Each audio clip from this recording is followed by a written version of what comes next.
welcome to the weekly recap. There will be a 2-part this week as well. Lots going on. So, of course, the big topic right now is the X is out. Yeah.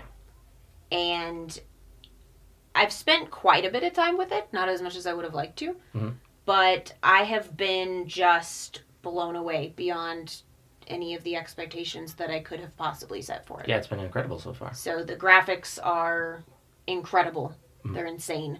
I loaded up several games, so I've always been a huge fan of Gears 4. So that was one of the first things that I loaded up, and I felt like the characters, instead of looking like video game characters, they actually look like real people. Mm-hmm. Which was really fascinating because I've never seen a game look the way that Gears 4 looks. Yeah, it looks unbelievable now. The other game that I've never seen a game as impressive as is Shadow of War. Yeah. So I haven't played a ton of Shadow of War because I decided to save it. But I did load up and play about the first hour and was just blown away. I've actually seen Shadow of War played on PC, and I've seen it played on the S. Yeah. And neither of those are anywhere near It's a pretty noticeable difference. Any of the other versions that you can see on any of the other platforms don't look nearly as good as the X. And going from like the regular Xbox One to the X, it's like a generational jump in graphics. And in addition to, and I haven't used the frame rate mode. I'm never going to be using the frame rate mode. It's all about visuals for me. If you have a good TV that can do the increased hertz or the increased interpolation, that looks smoother than 60 frames every time. So yeah, and the point I was about to make is exactly that. Like, without the frame rate on, Shadow of War looks incredibly smooth. Like, it moves quickly, the camera moves quickly, the character moves quickly, and the movement seems really smooth. Well, like, you have it on the high frame rate. Shadow of Mordor, it seemed like there was a little bit of slowness or a delay or sluggishness to certain things. There's always a delay to the different mechanics. And from what I watched you play it, it doesn't seem like that at all in the new one. There is no delay. Everything is exactly when you do it. The movement of the character is really sharp. Yeah. And then we also loaded up Rise of the Tomb Raider, which was also one of my favorite games from the time that it launched. And we played some Endurance. I've also played several other modes since then. And Rise of the Tomb Raider looks crazy. Looks amazing, It looks amazing. The details in her face, the details on her clothes are crazy. Yeah. And I also feel the speed difference in Rise of the Tomb Raider. It seems feel smoother. Like there is no delay on anything that you do at all. And the one that you, I think, were most impressed by was Evil Within. Evil Within, yeah. I was playing it a little bit on Halloween on the S, and I was actually kind of disappointed with the graphics of it. And it just seemed a little blurry.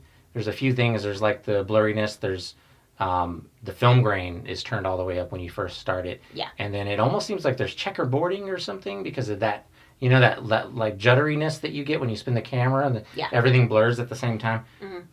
That it was really prevalent. And then on the X, it seems like all of that is gone, and you can dial down the film grain, and it just looks really clean. Really sharp. Yeah, it looks incredible. It looks really good. It looks like a 3 or 4 times, maybe even more than that, increase in resolution on it. It's really nice. Yeah. And I had not played Evil Within 2 on the S, but I have been playing it on the X, and it looks really, really good. And then, in general, I'm noticing the speed thing. So not only the characters moving faster when you're not on the high frame rate mode, but also the speed of all the loading. Yeah. The speed of the dashboard was something you mentioned, like the way that the response in the dashboard. Well, I was using one of my other hard drives as like the main one that I go to and store everything on. And then I switched over to the internal hard drive in the X, and it seemed like even the dashboard was loading faster and everything was showing up a lot quicker than what it normally does. Yeah. If you've had an Xbox for a long time and you're on daily and you have multiple hard drives, things can start to slow down. It's just like with phones or anything else. You can start to get that slowdown effect. And going over to the internal drive seemed to have speed everything up. So I'd recommend using that if you have those. And speaking of that, the setup was incredibly simple. That was really nice. Yeah, you can store all your settings to an external drive, and then when you're powering on your X, it actually asks you if you want to just load it all. So that cuts down on all the problems that we get every time we get a new device. And it's not just loading your stuff, it's loading your settings the way you had everything, which was really nice. The setup took 5 minutes. And I just got a new phone, and I got a new iPhone when I had an iPhone previously, and I used my iCloud and everything, and I was still just driven crazy for over a week with having to like log into everything and reconfigure everything, even having brought over my settings. Yeah, it's funny that because the iCloud pretty much it just covers like your photos, your all your contacts and text messages and stuff like that. Yeah. But it doesn't keep you logged into everything that you were logged in. Yeah. And that's a hassle having to go through that and remember all your passwords and everything. So, so this was incredibly simple compared to that. It was really nice after having just gone through that. But I have been hearing, and I'm really frustrated because I keep hearing all these tiny little negative things. And I keep hearing them as the big focus. Yeah. In like podcasts, some things on Twitter of just the tiniest. I mean, we're talking like, has anyone noticed that the power button is a little less bright when you look at the front of the console? Yeah. I mean, have you heard things like this? Yeah, I've been seeing a variety of weird little things, and like even on launch day on November 7th, people were like excited to do podcasts, and everyone was talking about how excited they were on social media. And then you listen to the podcast, and literally like the first 30 minutes was talking about things that they had heard, things they hadn't even experienced themselves, things they had heard that were wrong or bad about the console.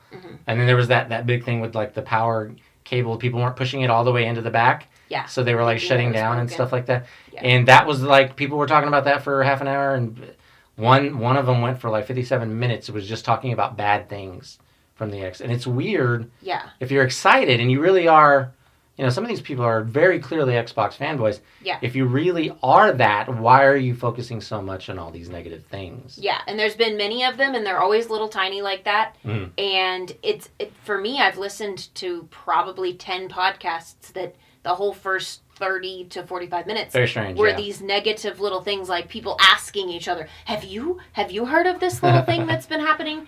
And I haven't heard a lot of positive hype, and it's almost like we don't even know how to just be really happy that this thing is everything they said it was going to be and then some. Yeah, definitely. Because it really is, and I wouldn't be able to come up with a negative thing. Absolutely, this is the first time I think you can just say that. They just absolutely nailed what they were trying to. They over-delivered. Definitely. And it was, everything is perfect. There's nothing they held back to say. On things, like certain things they didn't mention. And you even had like Phil Spencer saying, well, it's not for everybody, which is what you say when you're trying to shut down that whole criticism of, well, who's it for? Is it this or is it that? Do you need a 4K TV? Do you need all these different things? Yeah. And he just outright says it's not for everybody. And then you come out and you get it, and then your immediate response is, it is for everybody. Everyone should have this. Find something incredible about this console. Definitely. So that was interesting. And another thing that was interesting was the professional reviews. And I looked at several, but one of the things that stood out to me was the review by IGN. In addition to, so I looked up the X review by IGN, and I looked up the Pro review from IGN, which was about a year ago. And there was a strong difference between the two reviews. Yeah. Really strong. And I'm talking in terms of the language being used. Yeah. So the language being used in the X review was super positive. Definitely. And the language being used in the Pro review was super negative. Yeah, and I think we kind of need to say, as far as I'm concerned, I don't know what your opinion is, but on the Pro, I actually feel like it's exactly what Sony wanted to deliver. I feel like it's exactly what they were thinking was a mid-gen upgrade. You look at how much power you had in the original PS4, or somewhere around 1.8 teraflops, and then in the Pro you have over 4. That's a pretty good increase. That's exactly what you'd want to do a good 3 years in. So I feel like Sony's happy with what they were delivered, and they delivered on what their promises were, essentially. And that both consoles are exactly what they were promised to be, or more than they were promised to be. Yeah, definitely. So that piece of it, that makes sense. And that makes one piece that we'll get to in a moment make sense. But if you look at the language of the reviewer, it's totally different in the two reviews. It's really weird, yeah. And usually the score of a review goes with the language of the review. Definitely. So that's the part, actually, that doesn't match. I actually semi-agree with both numbers, although one of them is a little bit off. But I'll tell you a little bit of what the overall aura of them was, and then we'll compare the scores. So the first sentence in the X review said, Microsoft's positioned the $500 Xbox One X as the most powerful console ever made. That's a claim that's easily backed up by stunning visual and performance upgrades for both its first-party games and select enhanced multi-platform games. Whereas the Pro starts out, in terms of UI and software features, this is mostly the same PS4 you know and love, which sadly means there's no support for 4K Blu-ray playback. The tone continues exactly that way. Yeah. The X ends up with a 9, The Pro ends up with an 8.5. 8.5. So almost the same score. I read, it's almost the same score. It's only separated by 0.5, half a point. And I read both reviews that you're talking about. The Pro, I would go as far as to say that's like a scathing review. Like, it's pretty bad. The guy was very aggressive. Disappointed in a lot of features. He had a lot greater expectations than what it ended up being for what he wanted. For what he expected and what he saw. So, then the question is you got to ask is how does it get an 8.5? How did it end up at 8.5? Because I think anyone who's ever read these reviews would agree if they read the language, which you do, you read the language and then you see the score. Yeah. I was fully expecting a much lower score, and I think anybody would have been. Yeah. So then you get to the end and it's like 8.5, and that's the part that's weird. Well, that's to make it even more weird. Then you would think the X would get like a 10 based off. Because there was no complaint. It's a glowing review for the X. Nothing bad at all. Yeah. So where did it lose the point? Yeah, how are you taking the point And how did the Pro get all the way up to 8.5? It almost seems like someone in IGN came out and said, you can't give it a low score. You have to raise that score, but they 8.5. didn't check the language or make them change the language. Speaking of really interesting reviews, there was also a really interesting review put out by IGN about Super Lucky's Tale. Yeah. And it's not so much the review that's interesting, but the controversy that winds up surrounding the review. Yeah. But essentially, and I'll give you the introduction quote. So this is Ryan McCaffrey. Okay. He writes this article to review Lucky's Tale, and he says, if there are two things a 3D platformer cannot have, it's crappy camera and sluggish controls. Super Lucky's Tale has, guess what? A crappy camera and sluggish controls. These problems and the general sense that you're playing a generic Mario imitation totally blow the potential of this cute, family-friendly game. Well, I don't agree with either of those two First of all, it really didn't have those two things. Yeah. You played it, I played it a little bit. That doesn't fit at all. Even if it did, to start out your review with words like crappy is also kind of You've already tinted the entire review. You don't need to read beyond that, really. And the whole review continues that way. There's even a comment about the mechanics being so stressful he had to take an entire Tums bottle. Which I hope is a joke. Yeah, you got to hope that that's an exaggeration of some sort. Because if that's even somewhat true, maybe reviewing video games is not the thing. It's not a good job for you. You should be doing. Yeah. Might be other professions out there. I've never met a game that's stressful. Less stressful. Like that. Yeah. And he specifically comments on the camera.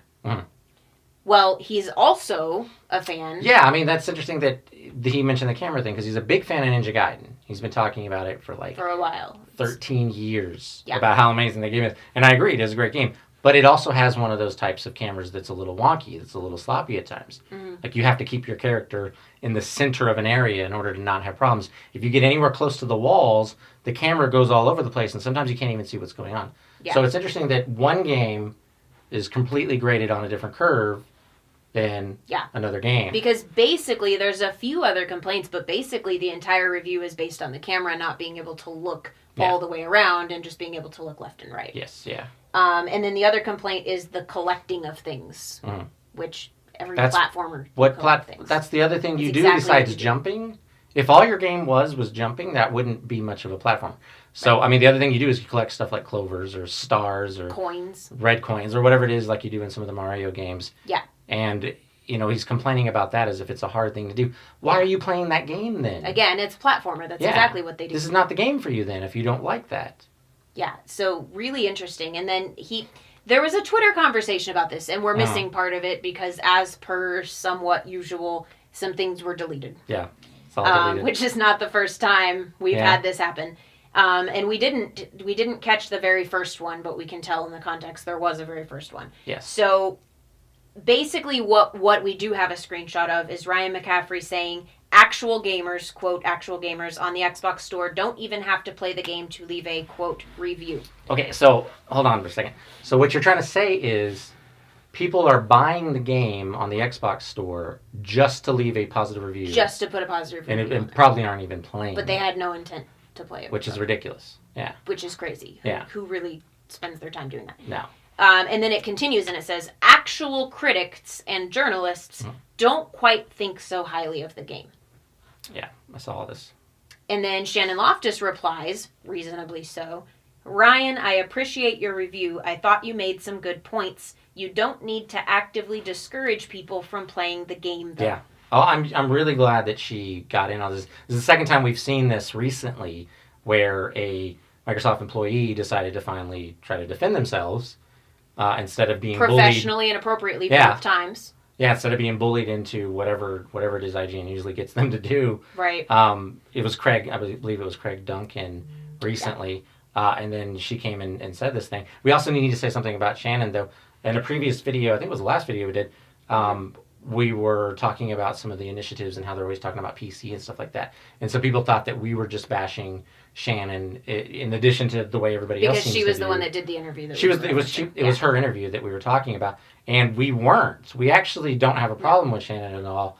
It's Microsoft that we have a problem with. The entire company is using this it's that they're always pushing PC initiatives when clearly the numbers show that stuff is shrinking, that stuff is smaller now, it's not as important as what it used to be, even to them. Right. And so we're saying let's separate those two things. You can look stop acting like PC is as big. Yeah, you can look at NPD numbers if you don't believe us. Some people don't believe that what we're saying about PC getting smaller in that space. You can see it in NPD, definitely. Look at the last 4 years of NPD numbers. Look at the software sales. Look at the accessory sales. And the they are differences shrinking. in the years. Yep. Even as PC gamers are growing, there's over 300 million PC gamers.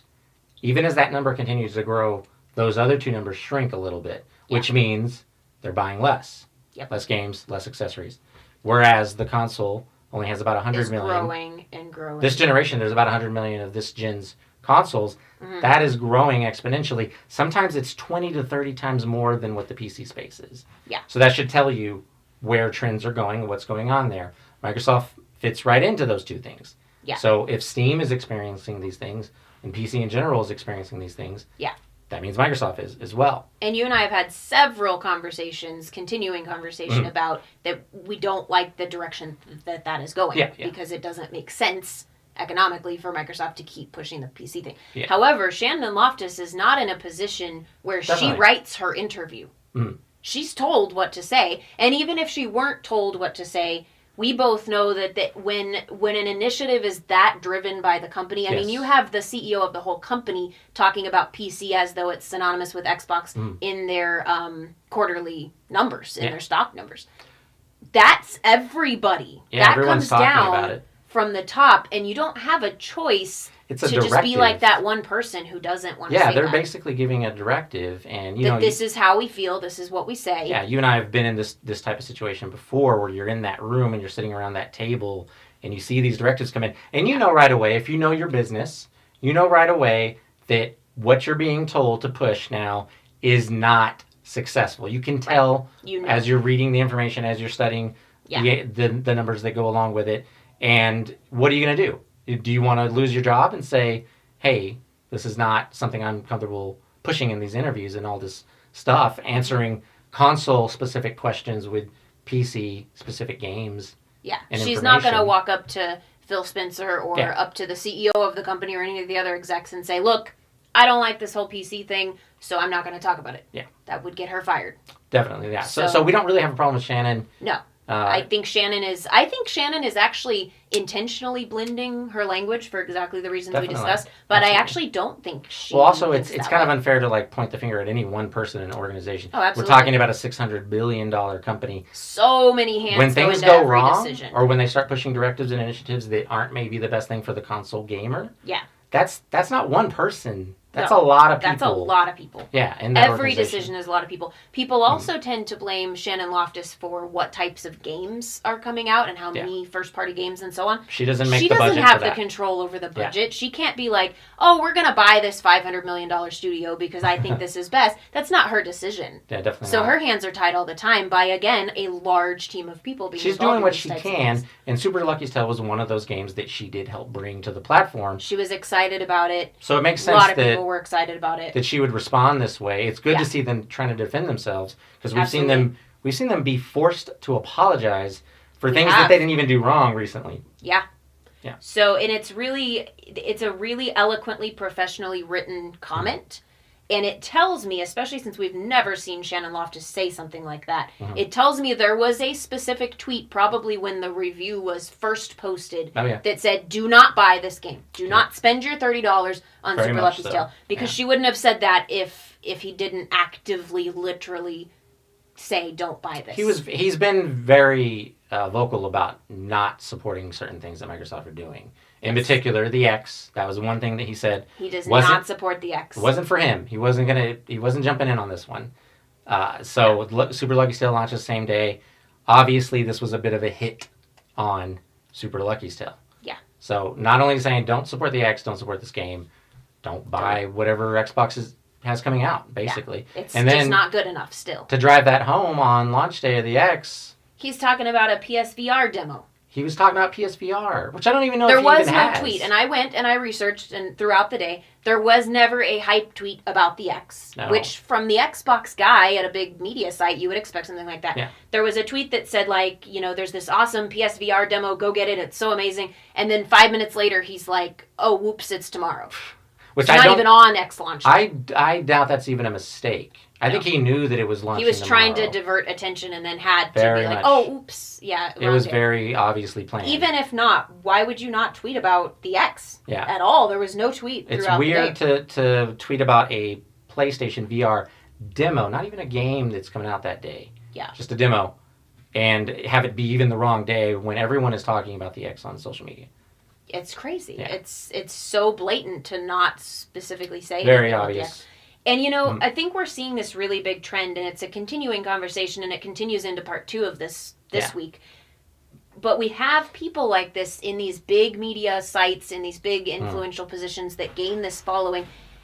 And, progressively as time goes on, we see more and more usage of this following to essentially push people's own agenda or a site's own agenda. Very much, yeah. In a lot of areas. And one of our big topics in next video has to do with that as well. Yeah. But here's an example of that. So after, Shannon Loftus confronts Ryan McCaffrey, he later that day puts out a tweet that says, I need to unplug for a bit, folks. If I don't tweet for a few days, it's on purpose. No need to worry about me. Yeah. Specifically to garner support from his followers. And to make it sound like what Shannon Loftus said was a big attack. It was very abusive. He has to take a break. It was so tough dealing with that, the thing that she said about Super Lucky Tale, that I've got to take a few days off from interacting with humankind on the internet for a little bit. When it was a very tame, professional how sensitive do you have to be? So that's an intentional thing. That's intentionally... Well, how sensitive do you have to be to react that way to something? Especially if you're going to put out a negative review, if you're going to put out a 5 on anything, you're going to get some criticism. Yeah. Well, let's talk about what a 5 usually is for just a brief moment. It's oftentimes you'll see 6 and down for games that are broken, for games that have broken mechanics or have major problems. Andromeda was getting a few of those scores, and people were saying that it was a broken game because of some of the graphical glitches. So if you're just doing that for graphical glitches, that means a 5 for Super Lucky Tale. There's got to be major issues with this game. Major issues. Like, for example, something that he's actually quite supported in the past, this very same person, was the No Man's Sky release. Oh, yeah. It was literally lacking half the game that was promised. Yes, yeah. And he was in support of that. Definitely. And said, that you should just be grateful that they spent a year fixing it. Yeah. That's who gets a 5. Yeah. So that type of comment is just an intentional, pull of influence to say, look how mean this person was to me. Yeah, we're going to talk more about that in video too. And we're going to go on to that in people have this huge influence and they can get all their followers to agree. And we're just seeing so much of pushing a particular agenda that's very specific to one person or one site or one group of people from a site. And they're using it to push something big. Yeah. And it's impacting developers at this point. It is, which is a big topic in the next video. Maybe you have a special kind of hate for a certain publisher or whatever for whatever reason. Maybe you hate Microsoft as a publisher. Maybe you hate Sony as a publisher, whatever. But the developers, they're working hard for years and years on these games. And they're not connected to that. They're their own entity. They deserve the support. They're just trying to bring the best games they can. Don't do this kind of thing where you're attacking. So you're striking down the developer for Super Lucky's Tale when you're trying to strike down Microsoft. Not a big developer. Not a big developer. Yeah. So that is really a lot of people worked really hard and really had to take some criticism, which was not appropriate. So we do have some big topics in the next video that continue from here, so we'll continue right from here. But we do have a couple of shout-outs. Yes. So one we should have done a long time ago, we should have done several times, is Gary. Yeah, Gary is someone who actually is, it's great that he's an adult and he can actually respond like an adult, because he actually likes some of the PC initiatives that we've talked about that we don't really like. Yeah. That Microsoft is doing. He can take advantage of stuff like Play Anywhere, and he's got some good points on how that works. Obviously, for us, he's the only one that we've interacted with that has been able to do that. But yeah. But he has very nicely provided us that opposite approach and told us what he thinks and why he disagrees with some of our statements in a really constructive way, which is what we want. Really important. It's really awesome for us to interaction hear the other with side. Gary. And he's a really great supporter. He's supported us from the beginning, so we really appreciate him. Definitely. And then Mies Day, who is Gunner Bomb on Twitter, and Richard, which is BackyDog on Twitter, have also been sharing our stuff and have had nice things to say. Definitely. We thank you so much for doing that, because that's the only way that channels really grow. Yeah, is by that kind of thing, shares and likes and stuff like that. So. Yeah, so if you're sharing our content or you're saying things about us and we don't know about it and we haven't shouted you out, send us a message so that we know. We try to do the shout-outs for anybody who's been doing that. Let us know. And we would also love to know your X impressions, and we would love to know what you think about some of these topics as well. So leave us a comment. Definitely. Let us know what you think. Are you enjoying your X? That's it, right? For that's this one. Much it. Yeah. So, yeah. So part 2 is coming probably a day or two later. I'd say a few days. Yeah. So give it a few days, but part 2 is coming. And thanks for watching.